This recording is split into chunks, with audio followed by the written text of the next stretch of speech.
teacher here at Elizabeth Rummel, and I'm a reading specialist. So for most of the biggest part of my day, I work with students in grade 1, 2, and 3, and run a preventative reading program with them, kind of giving them skills that they aren't quite picking up in the classroom and need a little bit of extra help with.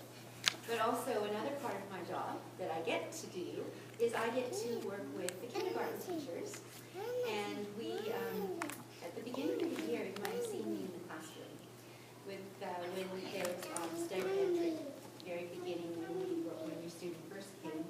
We did some screening, the teachers and I get a chance to come through about December, and we do some more, and then finally in the end of June, we do a final one. And it gets progressively more difficult as their phonemic skills build. So that's one of the things that I wanted to talk to you specifically about, this phonemic awareness and what that means and what it means to you, and some things we like to catch you at the beginning of the year to give you some ideas of things that you could be looking for, watching for, and maybe some activities that you could be doing throughout the year to build on those skills that they're going to be working on in the classroom as well.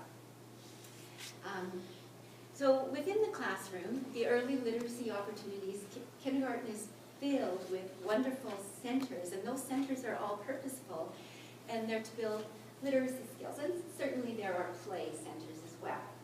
But there's whole class activities, so the teacher will stand in front of the classroom and she'll in front of the students and do a whole class activity, maybe teaching, for example, we could use rhyming as an example, and they're doing a song or a game or a little jingle, and they're all together doing a rhyming activity. And then you move it from the whole class to a small group activity. So if you look around your kindergarten classrooms, you will see all types of centers, little games where the children will get a chance to reinforce that skill that the teacher taught within the whole class, so those small group activities. And finally, the last one would be some targeted intervention. So that would be for the children who really aren't picking it up even within the centers, still having some trouble with it, and they might need some more direction. So that would involve being maybe with an adult in the classroom, having some more practice with hearing if it's rhyming with that rhyming skill or whatever it is. Okay, so that's just a little. I wanted to, before we talk specifically about phonemic awareness, which is one of the pillars of reading, I want to kind of show you the whole picture, because reading is a complex skill. Reading and writing tied in together, and it's not just one thing that, yes, if they have this, they're going to be a reader. But in kindergarten, a real key is the phonemic awareness, and that's why I want to kind of hit that one home. But for sure, I wanted to show you, as your student grows and goes through the grades, all of the things that are involved in becoming independent reader, which is our goal at the end of grade 3. As an early learning school, we want every child coming out of our school as an independent reader. So we start with the foundations of oral language, and that's what they come through the door with. Okay, so that's been building from 0 to 5, and that's all of the wonderful things that you've been doing in your home, and through rich experiences and books you've read, and all of those wonderful activities you're doing, talking to them, having conversations. That's their oral language, and it's a really big factor. And a lot of children come at varying levels with their oral language skills. Children who have strong oral language skills and have extensive vocabulary do tend to pick up on reading quicker, because they simply know what language is and how it should sound, and you can often get to words that you don't even have to sound out, because you know the way language is, you know how the flow of the language. On the other side of the phonemic awareness pillar is phonics, and I'll talk a little bit about the difference between those two, but I just wanted to show you this. But then on the top of the pillar, the more higher level skills, as the children learn to read, fluency is a really big part. So you have to be a fluent reader, and as you're learning new vocabulary. There's been lots of studies to show, you talk about the 30 million word gap with children. So as children who come from homes that have a lot of rich vocabulary, when they're just get my statistics out here. At age 3, they might have like 1,100 words that they know. And then by age 7, so that's not too many years, they've times that by 10, so they have 11,000 words. But children who come from homes where they haven't had as rich of an environment to learn those words might come from at age 3 with 500 words. And then they times that, and they have 5,000. So they're at a clear disadvantage, those children with 5,000 words as to the children with 11,000 words. So all of the activities, and I'll give you some activities you can do to continue to build on that strong oral language foundation. Then I just want to talk about the very top of the pillar, because the whole purpose of learning to read and all of these skills tying together to do it is to get meaning from text. So that's the comprehension part. And that's at the top because it's the most important. But all of these things work together. And there's a little quote here, reading is like an arch. All of the pillars are important, and if any stone is missing, it's going to fall down. So their children are going to have some difficulties learning to read. So again, just to reiterate, the oral language is the basis. That's what they come into.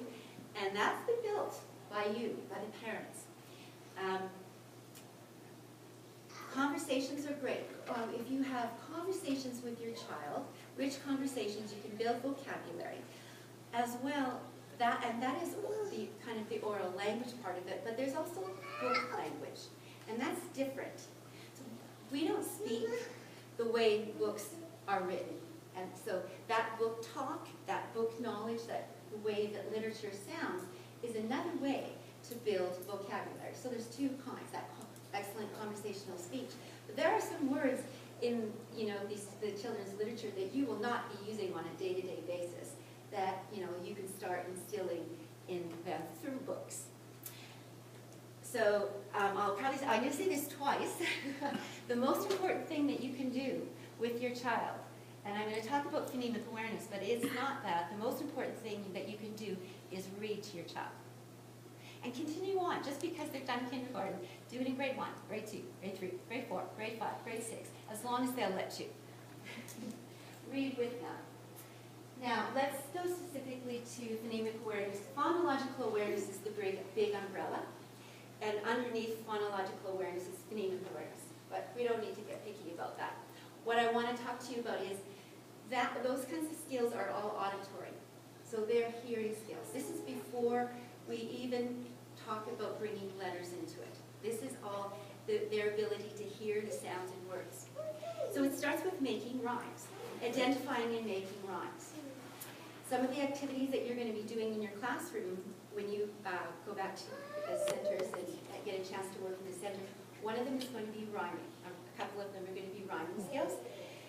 And actually you're going to be doing another one where there's listening for the initial sound. But rhyming is the first skill. So the ability to hear a rhyme, to decide, if these two pictures rhyme. And we're not bringing letters into it. So you show a picture of a cat and a picture of a bat, and you say cat and bat, do these two pictures rhyme? That kind of yes and no. That's the easiest rhyming skill. And then working toward the most difficult rhyming skill would be them actually generating that rhyme. So it's more difficult to say to them, cat, can you think of a word that rhymes with cat? So that's kind of the hierarchy, moving up to rhyme. But there'll be multiple activities and games that your child will be doing over the next couple of months that will build on that skill. So rhyme is the first, then moving into, children need to know that within words there are syllables, little beats, and you don't have to use the word syllables, but you can say funny, happy, happy, hearing that language, and you can do that while you're reading with them, just breaking that word out, getting them tuned into hearing the sounds of language. And then finally, from the syllables, moving slower to the lower part where we're hearing parts in words. Okay, so a word is made up of individual sounds, the 3 and 4, so the parts. And now let's just go this one. When you're speaking to your child, just having a conversation, telling them to do something, go over to the table and eat your lunch. Speech is an uninterrupted flow of sound to them. They're not really getting that, oh, you said go to the table and eat your lunch. But what we want them to do is to hear those individual units within the word. So as a young child, they just hear you speaking, they've made sense of it, and it's just an uninterrupted flow. In order to become a reader, to have that reading readiness, they have to start knowing that within a sentence, there's words. Within a word, there's sounds, and sounds and sound sequences. Once we start actually pulling in the letter for it, like cat, oh, let's take the C, and putting a C there, that's phonics. So I'm sure you've all probably heard of phonics before, and you know what it is. So phonics is letters representing the sounds. But it's very important at the beginning, before we even pull letters in, that they can hear the sounds. So hearing the sound is the first part of it. And then pulling the letters in would be after. We want to be able to make sure, so a lot of the activities are going to be strictly auditory. So some of the games you could play, you know, in your car, you don't need to have something in front. You're saying a word, they're listening for the beats in it, or they're listening for the beginning sound, or they're trying to make a rhyme. It's all auditory, it's hearing that sound. Children who have good phonemic awareness are children who will learn to read easily. Children who struggle with it are, you know, they need to build that phonemic awareness in order to become readers. So there's a high correlation, a lot of statistics saying so. Children that have difficulty hearing those sounds in words are going to, you know, have a little bit of struggle with reading. So that's why we have you, kindergarten. We're going to do the preventative work. We're going to make sure that they get lots of activities during kindergarten that are going to build on that so it becomes second nature. And one of the best things about it is that it's easily taught. You know, some children need more repetition, some get it right away. I call those my natural language learners. They just get it. There are rhymers, maybe you know that you have two children, it's like one is just like, yeah, they just got it. They learn to read, I don't know why. They can rhyme, they can hear sounds and words, and they just put it all together. Some children just need a little bit more of work to do it, but it's training. It's auditory training. And once they get that skill, then, you know, that aha moment goes, yay, I love it. It's a lot easier to work with a student who needs some help in phonemic awareness than, say, a student who's having trouble with comprehension. That's a lot more difficult to do. That's something that takes a lot longer. But the working on hearing the sounds and words, pretty technical. You can just get down to the nuts and bolts and do it. So we talked about rhyme and rhythm and developing an ear for language. After rhyme and rhythm is blending. And I don't think we have any blending games. But what blending is the children's ability to hear a segmented word and put it together. So instead of, you know, cat, bat, that's the rowdy bit, you would go, cat, what did I say? And they try to put it together. Sometimes that's too much, and they can't get it, they can't hear it, they couldn't put it back together. So you could go, cat. So you can just keep the onset and the rhyme, and then they can blend it. And if they can't do that, then what I always say to parents is modeling. So you're going to go, cat. You do it. Cat. And some need to hear it many times in order to get it. And then eventually you're working for them to hear, to be able to blend a three phoneme word together. We wouldn't do any more than three. When I'm talking about these examples of splitting words and putting them back together, we keep it pretty simple. Consonant, vowel, consonant. Okay? We're not going to get into those bigger, long words. Those longer words, we deal with them in a different way. So moving to sound isolation, and there's a game that you're going to do in your classroom with your student, and that's hearing the first sound. So that's the first step. Cat. What do you hear at the very beginning of cat? And that was one of the activities on the screener that I did with the diagonals with your students. So I would say a word, and I would ask them to listen carefully and try to make the first sound. Now, if everything else I say to you is kind of gobbledygook, the one thing I want you to remember is that you as parents and that your children need to know this, that letters have a name and that letters have a sound. So knowing the name of the letters is